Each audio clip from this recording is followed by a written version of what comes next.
अथवा दाखला नंबर 27 जो समीकरण युग्म 3x - y - 5 बराबर 0 અને 6x - 2y बराबर p ने दर्शावती रेखाओं समांतर रेखाओं होय तो p ની કિંમત શોધો। ધ્યાન આપો ભાઈ, અહીં પહેલું સમીકરણ આપ્યું 3x - y - 5 બરાબર 0 એટલે આપણે નંબર 1 આપી દીધું। બીજું સમીકરણ આપ્યું 6x - 2y બરાબર p, તો બંનેને 0 સ્વરૂપમાં ફેરવી દઈએ એટલે વત્તા p આ બાજુ આવે તો ઓછા p, તો 6x - 2y - p બરાબર 0 સમીકરણ નંબર 2।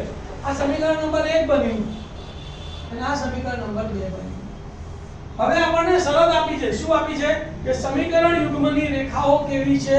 સમાંતર છે। રેખાઓ સમાંતર એટલે ઉકેલ મળે નહીં। ઉકેલ ન મળે તેની શરત શું હતી? એની શરત છે a1/a2 is equal to b1/b2 is not equal to c1/c2। એટલે કે x ના સહગુણકો સરખા છે, y ના સહગુણકો સરખા છે, પણ અચળ પદ સરખા નથી। તો અહીંયા x નો સહગુણક 6 છે, અહીંયા 3 છે, તો x નો સહગુણક સરખો કરવા માટે આને 2 વડે ગુણવા પડે। જો 2 વડે ગુણી કાઢીએ તો x અને y નો સહગુણક સરખો આવી જાય છે, આવી જાય છે। तो समीकरण 1 ने આપણે 2 વડે ગુણીએ છીએ તો શું થશે બોલો? 2 * 6x - 2y અને -10 બરાબર 0। પહેલું સમીકરણ, બીજું સમીકરણ 6x અને બીજું સમીકરણ 6x - 2y - 5 બરાબર 0। હવે અહીંયા જુઓ x ના સહગુણકો સરખા છે, y ના સહગુણકો સરખા છે, તો અહીંયા અચળ પદ સરખું ન હોવું જોઈએ, પણ અહીંયા અચળ પદની p ની જગ્યાએ કેટલા છે? 10।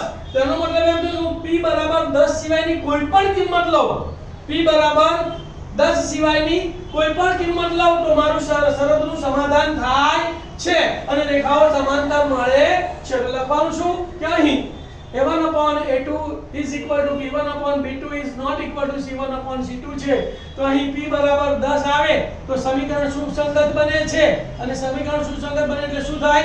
a1/a2 બરાબર b1/b2 બરાબર c1/c2 થાય।